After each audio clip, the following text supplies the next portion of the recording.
Hai murid-murid, apa khabar semua? Cikgu berharap anda semua berada dalam keadaan yang baik. Seperti yang anda maklum, abang-abang dan kakak-kakak di tingkatan 5 dan 6 akan mula bersekolah pada 24 Jun nanti. Jadi, cikgu, bilakah kami semua akan bersekolah? Itulah persoalan yang timbul di fikiran anda sekarang. Jawapannya, kita kena menunggu arahan daripada KPM di mana mereka telah memberitahu bahawa sesi persekolahan akan bermula secara berperingkat. Jadi, kita hendaklah menunggu arahan mereka. Okey, baiklah. Cikgu, sebelum cikgu memulakan sesi pembelajaran pada hari ini, cikgu ingin bertanya tentang rutin anda sekarang sepanjang PKP ini. Cikgu tahu kamu semua sedang membuat kerja rumah yang diberikan oleh guru melalui Google Classroom. Selain daripada makan, bermain dan tidur. Itu ada biasa kan rutin anda.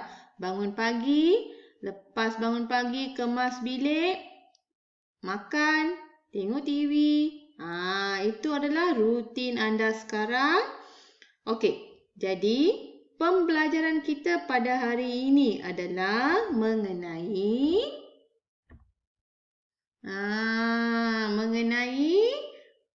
rutin Dinesh. Hari ini kita akan belajar tentang rutin Dinesh. Okey? Dan yang paling penting adalah, tengok cikgu letakkan ni. Kata kerja pasif. Hari ini kita akan belajar rutin Dinesh, tapi dalam kurungan cikgu letakkan kata kerja pasif. So, tajuk pembelajaran kita pada hari ini adalah kata kerja pasif di muka surat 36. Jadi, kemahiran pada hari ini adalah kemahiran seni bahasa, iaitu 5.1.2, iaitu memahami dan menggunakan kata kerja mengikut konteks. Jadi, fokus kita pada hari ini adalah kata kerja pasif. Okey, dengan ini anda dapat memahami kata kerja pasif itu.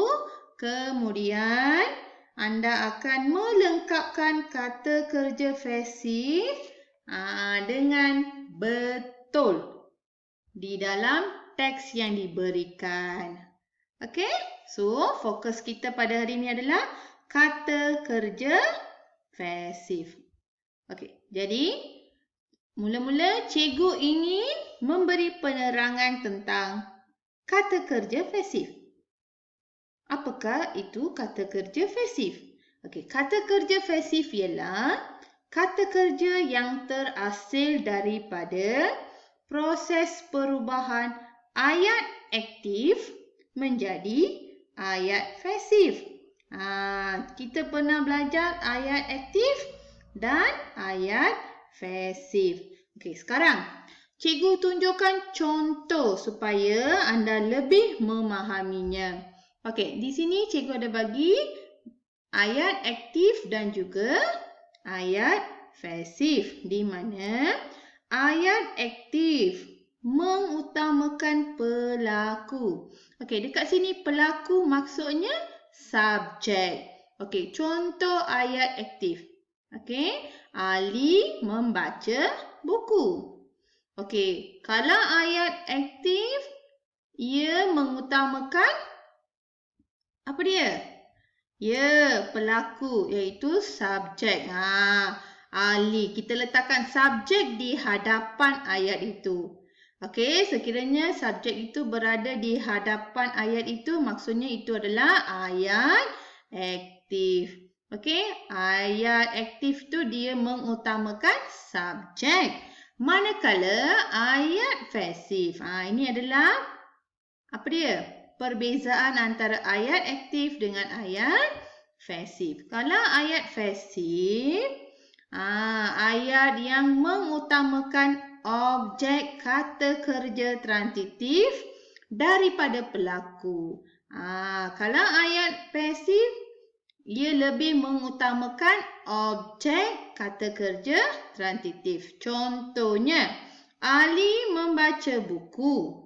Kalau kita nak tukarkan kepada ayat pasif, yang buku ini akan diletakkan di hadapan. Sebab dalam ayat ini, buku ini adalah objek. So, buku dibaca oleh Ali. Cikgu harap anda boleh memahami apa tu ayat aktif dan ayat pasif melalui contoh yang cikgu berikan sekarang. Okey. Mari kita mencuba aktiviti pertama. Di sini, cikgu nak menguji pemahaman anda terhadap kata kerja pasif. Cikgu memberikan 5 ayat aktif. Okey, ayat pertama, Farah membaca buku. Ayat kedua, Raju menendang bola. Yang ketiga, Ali membeli kasut yang baharu. Yang keempat, Ibu memasak kari ikan yang sedap itu. Dan ayat yang kelima, Ayah menebas lalang yang panjang.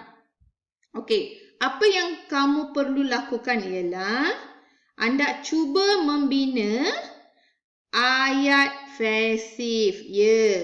Cikgu akan memberikan beberapa minit kepada anda semua. Okey, boleh mula? Okey, kamu boleh tuliskan di buku ataupun di helaian kertas. Boleh? Okey, boleh mula sekarang. Okey, ayat pertama, Farah membaca buku. Kalau nak tukarkan kepada ayat pasif, ingat dalam ayat pertama ni manakah objeknya? Objeknya adalah buku. So, buku itu perlu diletakkan di hadapan ayat itu. Okey, manakala membaca mesti ditukarkan kepada dibaca. Pandai murid-murid. Okey? Ada lagi beberapa minit lagi. Teruskan. Okey, ayat kedua, objek dia apa? Raju. Bukan Raju. Bola. Pandai. Ayat yang ketiga. Mana objek? Kasut. Pandai murid-muridku. Ayat yang keempat. Mana objek? Kari ikan. Pandai. Dan ayat yang terakhir, mana objeknya? Lalang. Okey, sekarang cikgu nak kamu semua semak je ayat yang kamu tulis. Okey, ayat pertama. Ayat aktif. Farah membaca buku. Kalau ditukarkan kepada ayat pasif, buku dibaca oleh Farah. Okey, yang kedua. Raju menendang bola. Kalau ditukarkan kepada ayat pasif, bola ditendang oleh Raju. Okey, ayat yang ketiga. Ali membeli kasut yang baharu. Okey, kasut yang baru dibeli oleh Ali. Okey, ayat yang keempat. Ibu memasak kari ikan yang sedap itu. Kari ikan yang sedap itu dimasak oleh Ibu. Dan ayat yang terakhir. Lalang yang panjang ditebas oleh ayah. cikgu mengucapkan tahniah kepada anda sekiranya anda dapat menulis dengan betul. Okey, kalau ada kesalahan tak apa. Yang paling penting anda telah mencuba untuk menukarkan kepada ayat pasif. Okey. Okey, aktiviti kedua adalah melengkapkan teks. Okey, tadi cikgu dah sebut. Okey, dekat buku teks anda telah diberi teks. Apa yang kamu perlu buatkan adalah anda perlu melengkapkan teks itu dengan kata kerja pasif yang telah diberikan di sini. Dekat sini ada 6. Satu mereka dah buat. Yang pertama tu dilihat. Mereka dah letakkan. Okey. Hanya ada 5 tempat kosong. Kamu pilihlah mengikut teks itu. Okey. Okey. Cikgu telah menyediakan Google Form. So, apa yang kamu perlu buat adalah kamu lengkapkan Google Form ini dan hantar kepada cikgu. Cikgu dah siap masukkan imej itu dalam Google Form ini. Kamu lengkapkan dan kemudian kamu hantar kepada cikgu. Okey. Sebelum cikgu mengakhiri tajuk pembelajaran pada hari ini, cikgu ingin mengimbas kembali aktiviti kita pada hari ini iaitu kata kerja pasif. Okey. Cikgu berharap anda telah memahami kata kerja pasif ini melalui contoh-contoh yang cikgu berikan ini semua.